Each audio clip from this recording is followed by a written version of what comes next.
देखो मैं ना एक मेरे बचपन की कहानी सुनाता हूँ आपको। मैं क्या है मेरे दादाजी के पास ज़्यादा बैठा करता था। मुझे मेरे दादाजी से बहुत प्रेम था। हालांकि अब वो दुनिया में नहीं है। हम भी अब बाहर रहने लग गए, घर पे नहीं रहते हैं। लेकिन उस समय की बात है जब मैं दादाजी को बोलता था कि दादाजी कोई कहानी सुनाओ।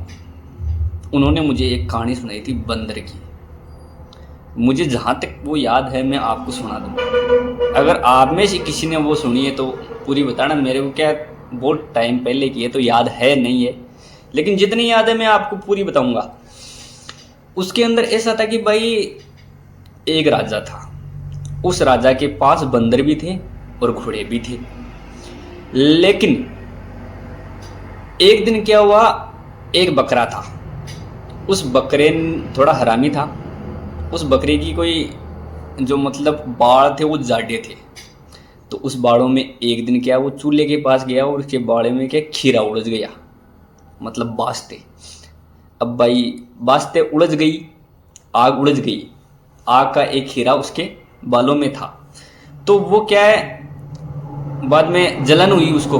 तो वो जाके एक मतलब पानी थी, पूणे थे, उनके अंदर जाके उसने रगड़ा, उसको सिर को रगड़ा। तो वो क्या है खीरा उसमें चला गया।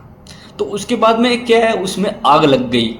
आग लगते ही घोड़ों को भी जैसे मतलब शरीर पर उनके वो क्या दाग वाग हो गए, जल गए, ऐसा कुछ हो गया था। तो फिर ऐसा कुछ है। हाँ, मतलब उनको जलन हुई ना। फिर क्या है, वेद जी थे उस टाइम, वेद जी को बुलाया कि भाई घोड़ों का इलाज करना है और इन घोड़ों का हम इलाज कैसे कर सकते हैं। तो उन्होंने क्या किया, वेद जी ने बताया कि भाई घोड़ों को अगर सही करना है ना तो उनको बंदरों के खून की आवश्यकता होती है। अब बंदरों के खून की आवश्यकता होती, राजा के पास बंदर थे। अब धीरे धीरे धीरे बंदरों को मारना चालू किया और उनका खून उनके ऊपर लगाना चालू कर दिया। अब ऊपर जैसे ही लगाना चालू करा, उनके घाव बढ़ते गए घोड़ों के। घोड़े अच्छे रहने लग गए। उनमें से एक बंदर था, बुढ़ा था लाई। वो बुढ़ा वहां से चला गया कहीं दूर, कहीं जंगल में।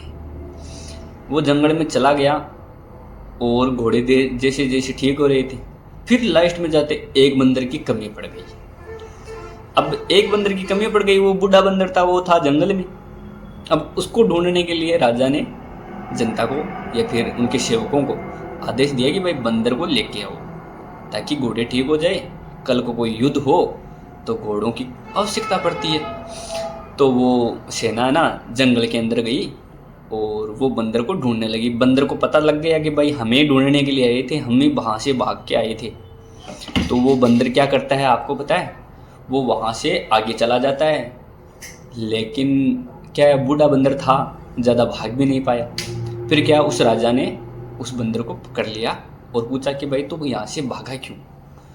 तो उस बंदर ने पता है आपको क्या कहा, उस बंदर ने कहा कि अगर मैं वहाँ से भागता नहीं तो भी मेरी मौत थी, मैं भाग गया तो मेरे बचने के चांस थे। इसलिए कभी कभी है ना, कभी कभी अवसर हमें मौका देता है भागने का, गुलामी से आज़ाद होने का। तो मैं यही कहना चाहता हूँ, आगे मैं मेरी तरफ से जोड़ रहा हूँ। मतलब हमारे पास है ना तीसरा मोर्चा है आरएलपी, राष्ट्रीय लोकतांत्रिक पार्टी। तो हमें उसको साथ देना चाहिए। क्यों? क्योंकि अगर हम उसे साथ देंगे तो हमारा फायदा ही होगा, नुकसान कुछ नहीं होगा, फायदा होगा। एक तो हमारी पार्टी है, अपनी पार्टी है, अपने बारे में सोचेगी। और हनुमान बेनीवाल जी को आप देखते हो भाई, लोकसभा में हैं अभी, तो किस प्रकार से पूरे मुद्दे उठाते हैं, सुझाव अच्छे देते हैं। बड़े बड़े पत्रकार उनकी रासलीला करते हैं, कहानी बताते हैं कि भाई नेता अच्छा है। वही बात है कि अगर हम हमारे राजस्थान की कमान किसी अच्छे नेता को देंगे, वह आदमी हमारे राजस्थान का सोचेगा। भाई उन्होंने साफ साफ कहा अपनी विचारधारा, अपनी हर चीज़, जैसे मतलब उनकी जो विचारधारा है उसके अकॉर्डिंग उन्होंने कहा है कि भाई आदमी ना दर दर की ठोकरें खा रहा है, पूछने वाला कोई है नहीं। करे तो करे क्या? कोई आत्महत्या कर रहा है, किसान डीएपी यूरिया के लिए तरस रहा है, अगर वो मांग करे तो उसको लाठियाँ खानी पड़ रही है। तमाम ऐसे मुद्दे जो छात्र है वो अपने अधिकारों के लिए लड़ रहे हैं, पेपर लीक हो रहे हैं, बहुत सारी चीज़ें हैं जो लड़ रहे हैं। आपको वो कहानी कैसी लगी और मैंने जो ये आगे वाला बताया ये भी आपको सोचना चाहिए। देखो मैं नहीं कह रहा हूँ कि भाई आप आरएलपी में वोट दो, आप बीजेपी कांग्रेस को तो देते आ रहे हो, वोट दे देना और क्या। देखिए एक बार परिवर्तन करके देखो, जीवन में परिवर्तन होना ज़रूरी है। अगर हम एक ही चीज़ को लेके बैठ जाएंगे ना जीवन में तो आगे नहीं बढ़ पाएंगे भाई, समझ गए।